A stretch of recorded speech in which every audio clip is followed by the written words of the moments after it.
श्रीराम समर्थ श्रीराम. श्रीमद दासबोध पारायण दशक 13वा. नामरूप.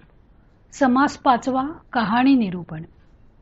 श्रीराम कोणी एक दोघे जण पृथ्वी फिरती उदासीन काळक्रमणे लागून कथा आरंभिली श्रीराम.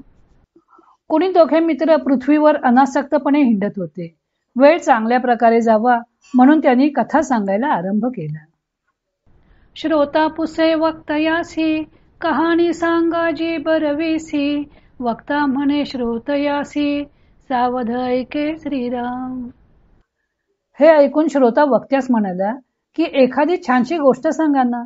तेव्हा वक्ता श्रोत्याला म्हणाला की कहाणी सांगतो, तू सावधपणे ऐक. एके स्त्री पुरुषे होती उभयेतामध्ये बहु प्रीती एक रूपेची वर्तती भिन्न नाही श्रीराम. एक स्त्री आणि एक पुरुष यांचे जोडपे होते. त्या उभयतामध्ये अत्यंत प्रीती होती. त्यांच्यात जराही भिन्नत्व नव्हते. दोघे अगदी एक मताने एकरूप असल्यासारखे वागत असत. ऐसा काही एक काळ लोटला तयास एक पुत्र झाला कार्य करता आणि भला सर्व विशी श्रीराम. असा काही काळ लोटला तेव्हा त्यांना जाणीवरूप विष्णू एक पुत्र झाला. तो सर्व बाबतीत चांगला असून मोठा कार्यकर्ता होता. पुढे त्यासही झाला कुमर तो पित्याहून आतुर काही तदर्थ चतुर व्यापकपणे श्रीराम. पुढे त्या पुत्रालाही एक कुमार म्हणजे ब्रह्मदेव झाला. तो पित्यापेक्षाही उतावळ्या स्वभावाचा आणि व्यापकपणे पित्यापेक्षा अर्धचतुर होता. तेने व्याप उदंड केला बहुत कन्या पुत्र व्याला उदंड लोक संचिला नाना प्रकारे श्रीराम. त्याने व्याप खूप वाढवला आणि अनेक कन्या पुत्रांना जन्म दिला. याप्रमाणे नाना प्रकारचे असंख्य लोक निर्माण झाले. त्याचा पुत्र ज्येष्ठ तो अज्ञान आणि रागीट अथवा चुकता नीट संहार करी श्रीराम. त्याचा सर्वात ज्येष्ठ पुत्र शंकर अत्यंत अज्ञानी आणि रागीट होता. कुणाचे जरा जरी काही चुकले की तो संहार करी. पिता उगाच बैसला लेके बहुत व्याप केला सर्वज्ञ जाणता भला ज्येष्ठ पुत्र श्रीराम. पिता म्हणजे मूळ पुरुष स्वस्थ बसून राहिला होता. त्याच्या लेकाने म्हणजे विष्णूने खूप व्याप वाढवला. तो ज्येष्ठ पुत्र चांगला जाणता आणि सर्वज्ञ होता. ना तू त्याचे अर्ध जाणे पण तू तो काहीच नेणे चुकता संहारणे महाक्रोधी श्रीराम. नातू होता तो अर्धेच जाणत होता तर पण तू काहीच जाणत नव्हता. तो महाक्रोधी होता आणि कुणी चुकले की त्याचा संहार करी.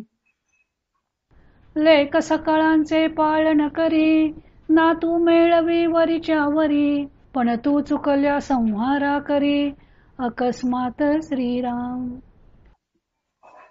लेक म्हणजे विष्णू सर्वांचे पालन पोषण करीत असे. नातू वारंवार प्रजा वाढवी पण तू कुणी चुकले असता अकस्मात संहार करी. नेमस्तपणे वंश वाढला विस्तार उदंडची झाला ऐसा बहुत काळ गेला आनंद रूप श्रीराम. याप्रमाणे नियमितपणे वंश वाढत गेला आणि प्रचंड विस्तार झाला. प्रथम बराच काळ मोठ्या आनंदात गेला. विस्तार वाढला गणवेना वडिलांस कोणीच मानिना परस्परे किंत मना बहुत पडिला श्रीराम. विस्तार इतका वाढला की मोजतात करणे अशक्य झाले. पुढे वडिलांना कोणी माने नसे झाले. सर्वांच्या मनात परस्परांबद्दल संशय वाढू लागला.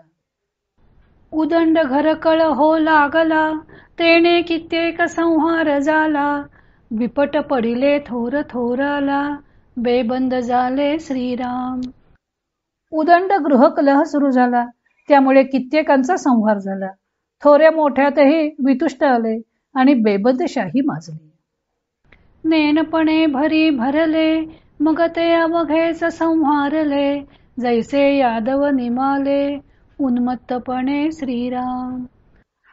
अज्ञानाच्या भराने ते उन्मत्त झाले आणि मग सर्वांचाच यादव जसे उन्मत्तपणे एकमेकांशी भांडून मेले त्याप्रमाणे संहार झाला. बापले कना तू पण तू, सकळांचा झाला निप्पा तू, कन्या पुत्र हे तू मातू, अणुमात्र नाही श्रीराम.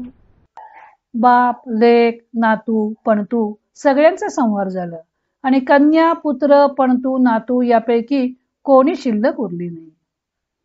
ऐसी कहाणी जो विवरला, तो जन्मापासून सुटला, श्रोता वक्ता धन्य झाला, प्रचितीने श्रीराम. अशा या कहाणीचे जो विवरण करेल तो जन्म मरण चक्रातून सुटेल, याची प्रचिती घेतल्याने श्रोता आणि वक्ता दोघेही धन्य झाले. ऐसी कहाणी अपूर्व जेते, उदंड वेळ होत जाते, इतुके बोलोनी गोसावी ते, निवांत झाले श्रीराम. अशी ही अपूर्व कहाणी नित्य होत जात असते. इतके बोलून श्री गुरु निवांत झाले. आमची कहाणी सरो, तुमचे अंतरी भरो, ऐसे बोलणे विवरो, कोणीतरी श्रीराम. आमची कहाणी सरो आणि तुमचे अंतरात भरून राहू, असे बोलून वक्ता म्हणतो की या कहाणीचे कुणीतरी मनन करावे. चुकत वाकत आठवले, इतुके संकळित बोलिले, न्यून पूर्ण क्षमा केले, पाहिजे श्रोती श्रीराम. चुकत माकत जेवढे आठवले तेवढे संकलित करून येथे सांगितले. त्यात अधिक उणे काही झाले असेल तर श्रोत्यांनी क्षमा केली पाहिजे. ऐसी कहाणी निरंतर, विवेके ऐकती जे नर, दास म्हणे जगोद्धार, तेची करीती श्रीराम. अशी ही कहाणी जे निरंतर विचारपूर्वक ऐकतील, रामदास म्हणतात की ते जगदुद्धार करतील.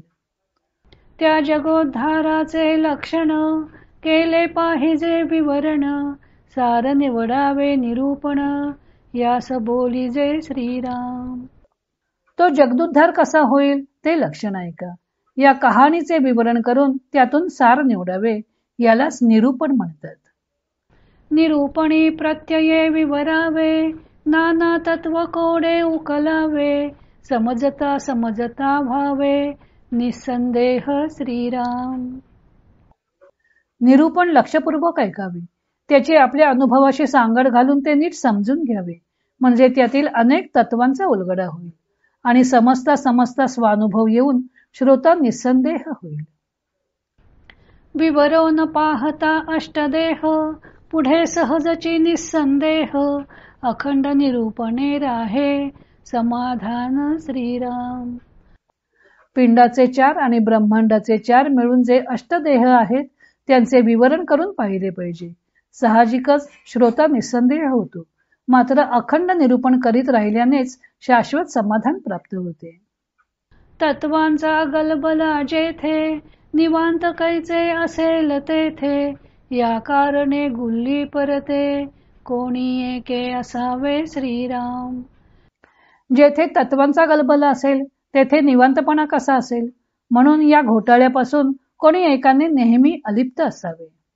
ऐसा सूक्ष्म संवाद, केलेची करावा विशद, पुढिले समासी लघुबोध, सावध ऐका श्रीराम. असा हा सूक्ष्म संवाद पुन्हा पुन्हा स्पष्ट करून समजून घ्यावा. आता पुढील समासात लघुबोध सांगितला जाईल, तो श्रोत्यांनी सावध होऊन ऐकावा.